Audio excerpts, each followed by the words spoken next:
Hello and welcome to another Parallel Project Training podcast, this time on benefits management. These podcasts are linked to the APM PMQ syllabus for exams starting in September 2024.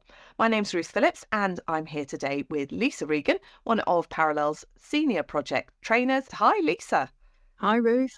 Looking forward to talking about benefits today. Learning about the benefits of benefits. Yes, so, indeed. The learning outcome basically tells us overall we need to understand that benefits management is about monitoring benefits realisation throughout the project. Yeah. So we've got two learning outcomes within that. The first one is understanding what is meant by benefits management, and it's the process here. Yeah. Identification, definition, planning, tracking, realisation. And then the second learning outcome is more about how do we understand the importance of aligning those benefits with strategic objectives and how we can then communicate those benefits out to stakeholders. It would be good to start with a more general discussion about benefits, Ruth, if that's okay. Yeah, benefits are absolutely vital. Without benefits being delivered by our project, there's no reason to do the project. What is the APM definition of a benefit? Benefits are quantifiable and measurable improvements. Right. And that's so important. They must be quantified and measured and measurable. And they result from the completion of deliverables that are accepted, utilised and perceived as positive by our stakeholders. So the fact that our stakeholders are involved in this, again, is a really important aspect. Just to talk about the relationship between benefits and outputs or deliverables and outcomes on our project, just to make sure that we understand that sequence. So our project delivers outputs or deliverables or products, lots of different terms for that. When those things are put into use, they deliver outcomes. So those are changes that we see from using the new hospital, the new IT system. And then these positive, measurable improvements are what the benefits are. Right, so it's when we start to put cold, hard figures against it, isn't it, really? Absolutely. And it's really important for me because benefits will be part of the justification for your project in the business case. And we all know that how much our project is going to cost is going to come down to cold, hard, pounds, shillings and pence, dollars, euros, whatever it is. And so we've really got to have something just as cold and hard to balance that against. It's no good saying, oh, our project's going to cost £1.5 million to deliver and it's going to result in some stakeholder satisfaction. That's not good enough, is it? It's too woolly, isn't it? Yeah. Absolutely. Okay, thanks, Ruth. I think that's a good introduction to get us started. So we'll dig in now to the process, so the benefits management process. Yeah. Okay, so we've got 5 steps within the benefits management process. And the most important thing to say here, and something that we'll come back onto, is the importance of getting stakeholders involved in this process. Because it's not up to the project to say, these are all of the wonderful things that are going to be delivered. Our stakeholders, our users, have to agree that this is what they need and this is what will be delivered and this is how they're going to measure it. So let's have a think about that as we step through this. So the first thing is identification. We need to identify what the potential benefits that this solution, that this project could actually deliver. And again, getting our stakeholders involved with that is really important. Absolutely. The next stage then is definition, because these benefits have got to be clearly defined, quantified, measurable, stated in measurable terms, prioritised. And so that definition is really important. And again, stakeholders need to be involved in that, because I might say, I'm going to measure customer satisfaction by doing a survey at the end of the project. But my stakeholder might say, well, that's not my measure of that benefit. So we've got to get our stakeholders involved there. So identification, definition. Third step then is planning. So we need to actually plan in, linking this into our project plans, how we're actually going to deliver outputs that are linked to these benefits. How are we going to make sure that those benefits are actually going to be delivered as part of the solution of our project? One thing to say actually, that our project itself probably won't deliver many benefits within the life cycle of the project unless we're on an extended life cycle. The majority of benefits will be delivered after the traditional end of a project. The Right. product will need some time in operation, in use, for Yeah. those benefits to be delivered. So what you've said, Absolutely. identification, definition, and planning. To me, that sounds like that's the project manager's job. Those three. Is that Absolutely, right? yes, that's a really good point. So, Yeah. although I've been emphasising the need to get your stakeholders involved, it's our project manager that will be driving those activities. Benefits should be in our business case, so we'll be Hmm. developing this in a linear life cycle from Hmm. concept, but then also drilling down into it in definition as well. And this should Yeah. be part of our project management plan. Thanks.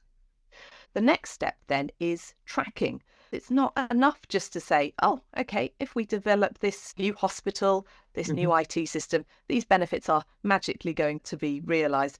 We need to make sure that we're on track, that Yeah. as we're developing the outputs of our project, that we're tracking that they are still capable of Yeah. delivering those benefits. We Yeah. need to make sure that if any changes are made through a Hmm. change control process, that we assess what the impact on benefits may be. We Yeah. need to keep an eye on the external project environment because assumptions that we might have made, Hmm. situation might have changed as well. So tracking is about making sure that we're still capable On the of right achieving track. these, absolutely on the Yeah. right track Yeah. to Yeah. deliver those benefits. And then the final stage then is realization. This will happen after the end of the Yeah. project life cycle in a benefits realization phase. This now has to be the responsibility of our sponsor, of our Yeah. end users, Yeah. because the project organisation, in most circumstances, will have been disbanded at this point in time. I was thinking that through when you were talking through it. So tracking is kind of it's a dual thing, I guess, isn't it? Yes. So some of it can be done in project, but some of it's got to be done in the extended, Yeah, hasn't it? absolutely. The extended project life cycle is a really good life cycle for making sure that there's that continuity of benefits management right from Mhm. identification to realization. Thanks for that, Ruth. You give a really good explanation of the process. What it's shown me, listening to you to talk it through, is that benefits, it's like a little mini project in itself, Yeah, yeah, isn't it? Yeah, and we've got to absolutely. shine a light on it to make sure that Absolutely. those benefits are realised. Yeah, Thanks for that. the decision about whether to go ahead with a project or Hmm. not really should be benefits driven. There's no Absolutely. other reason for Yeah. doing a project Yeah. What's unless the it's the point? realization of these benefits. What's the Yeah. point? It's a Yeah. pet project otherwise. Yeah. So, No, I agree. Thanks, Ruth. Thanks for that. So the second half of this learning outcome is to understand the importance of aligning benefits with strategic objectives.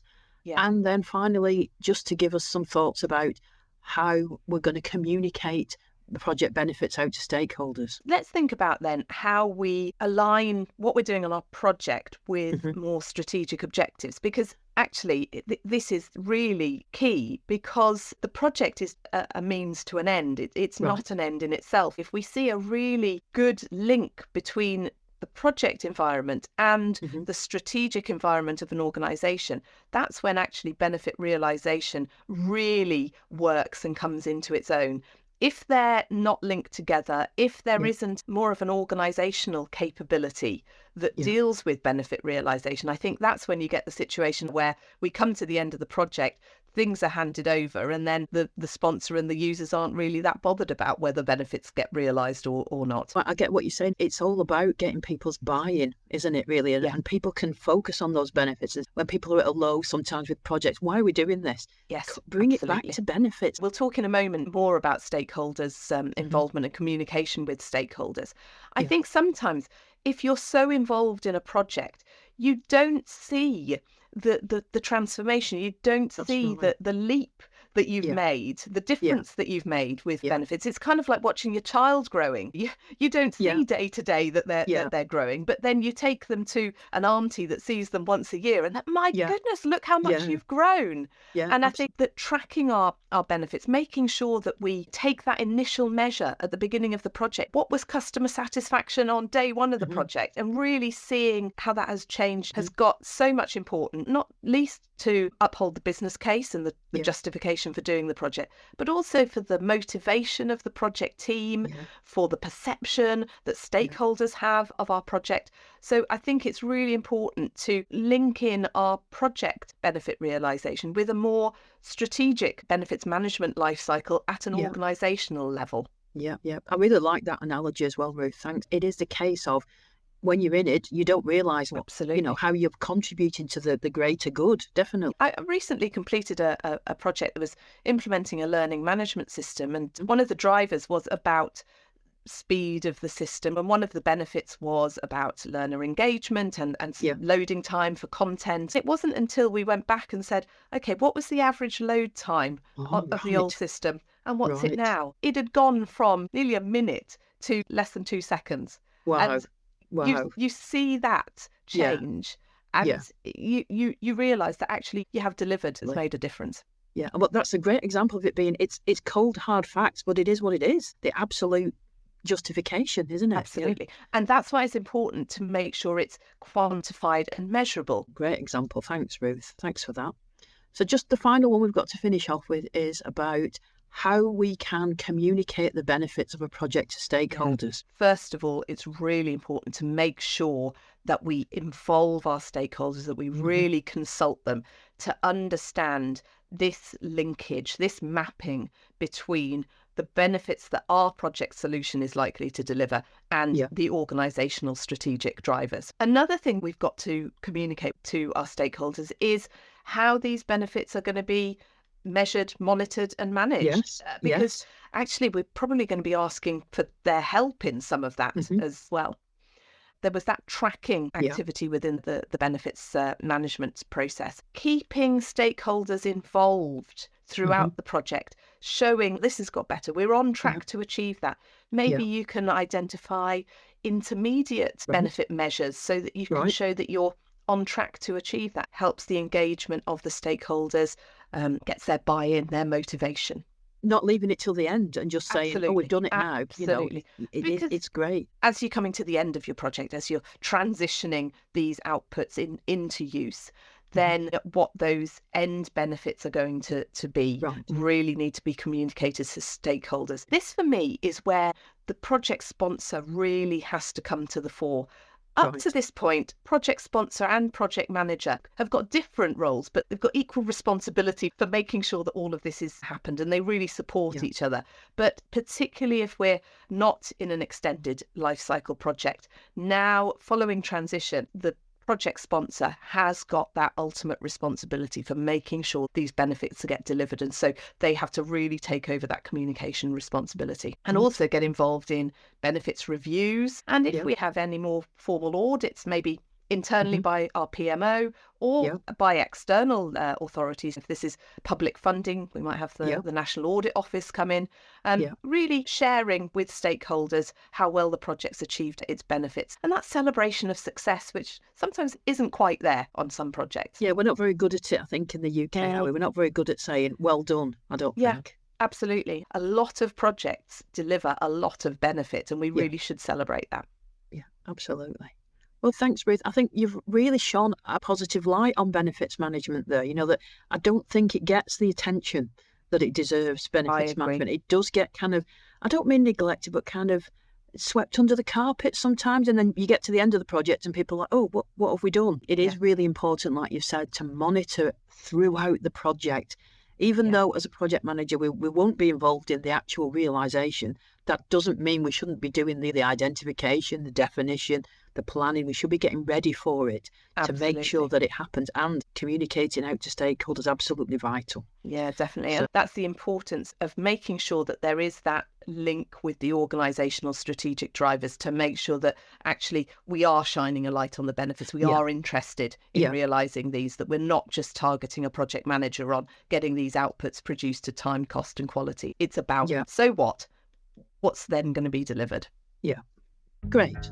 Thank you, Ruth. I've enjoyed that chat on Fantastic. benefits management. Thank you. Thank you, Lisa. Thanks. Bye-bye. Bye-bye.